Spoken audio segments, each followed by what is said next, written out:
The purpose of this video is to review what I've posted for the month of April. Tomorrow's May 1st, and we're inching closer to the summer, and something most of us look forward to. I'm not going to speak about each and every video, but I will highlight most of them. In this particular video, I speak about shelved members, and the hypothetical, can they form their own family? For those not familiar with the term shelved, it's when a member, for one reason or another, has his membership taken away and is basically considered an outcast. He no longer holds, or rather is given the respect, as a member. I think the best example of this hypothetical is La Stida, which is an offshoot mafia formed by former members of the Sicilian Mafia. So it definitely can happen, but will this ever take place? Who knows? In the video titled Old-Time Gambinos Overstepping Younger Achievers, I referenced the Gambino family in particular, a family who over the years have seen a good deal of shuffling as far as their administration goes, especially since the murder of Frankie Calli. The Sicilian faction of the family has been in control for some time, and they're definitely chess players who operate correctly. One example of this is their offering an olive branch to their American members, and this was accomplished by installing several old-time members as part of their ruling body, a move definitely advocated by Lorenzo Menino, who's currently leading the family. In the process of keeping the peace while showing the old-timers respect, or specifically giving them their due, some of the younger members, who are boss material, are being stepped over. And I don't see this as a problem or believe that any insult is taken. It's just a waiting game as far as they're concerned. In this video, I discussed the arrest of several Lucchese members in New Jersey for running an illegal gambling operation. In general, gambling pinches are not considered sized trophies for law enforcement. However, this recent arrest included Lucchese Captain Georgie Nexapola, who also doubles as a boss in waiting, if you will. In his current capacity, he holds no official or acting position in the administration, but is fully involved in the family's decision-making, which is why I dubbed him a shadow boss. And as I mentioned, with his latest arrest, it just puts a hold on things. If the official Lucchese boss, Vic Amuso, passes away, Zapola, who will most likely do a little bit of time and have supervised release, will have to wait till he's off paper to step into the boss position if he even chooses to. The next video up is titled Uncertain Loyalty, where I speak about disloyalty in the mob, or better put, the treachery that takes place. I believe if a video regarding this subject in full were ever to be made, it would be days long. One of the things I mentioned that takes place a lot, especially on YouTube, is the glorification of the mob. And by doing so, by praising these people, their sins are often overlooked and downplayed.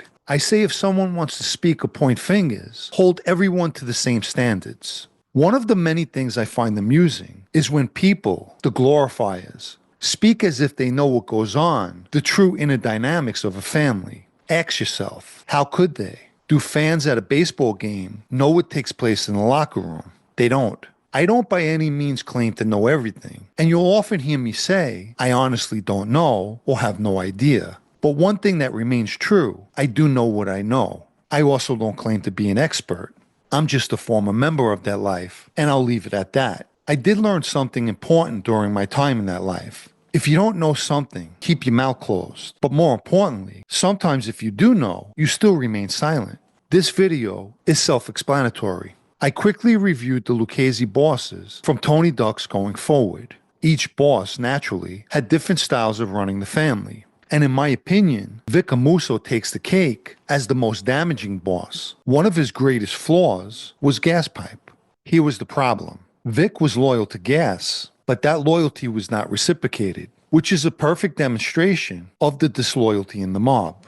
Many viewers have messaged me saying things like, well, gas pipe let Vic be the captain of the 19th hole crew, and gas pipe let Vic take the boss position, etc. Like it's gospel. Do you know where they glean this inside information from? Gaspipe, in his book, put it this way. Gaspipe was a narcissistic egomaniac, so what do you expect him to say? His actions at the end alone show you he couldn't accept being number two. He had to be the guy. Remember, he and Vic went back to their younger days as associates in Christy Tick's crew. They had a long history together, which for the mob equates to nothing. In the end, he gave Vic up so he could run the family. There are many people, or shall I say the trolls and the haters, who think I point out the treachery to justify my decisions. Let me say this. I couldn't give two fucks what these people think. I know, me, who was there when everything took place, the truth. And that's all that matters. I do what I do, video-wise, to show viewers the true dynamics without glorifying or downplaying, because it is what it is. Anyway, in looking back over the Lucchese bosses mentioned, I believe Tony Ducks was the quintessential boss. He ran the family, a crime family, like a well-oiled money-making machine.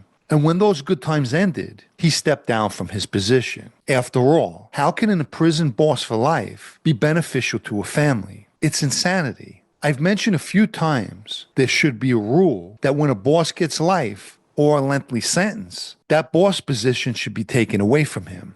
If you haven't liked this video yet, please take the time now to give it a thumbs up, as it helps me with YouTube's algorithm. Also, for anyone who would like to show their appreciation for videos like this, or help me to continue making them, you can donate with the super thanks icon down below, or through the PayPal Cash App links in the video's description.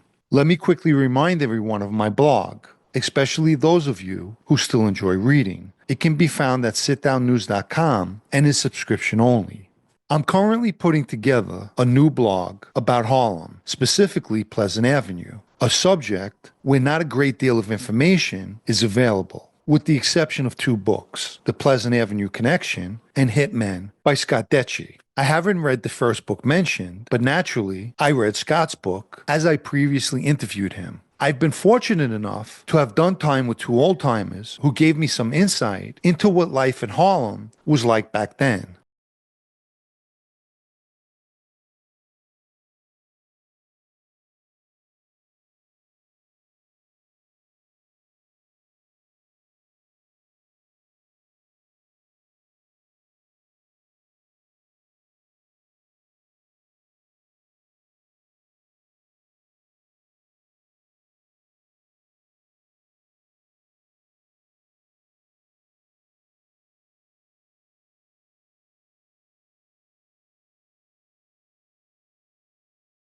So stay tuned.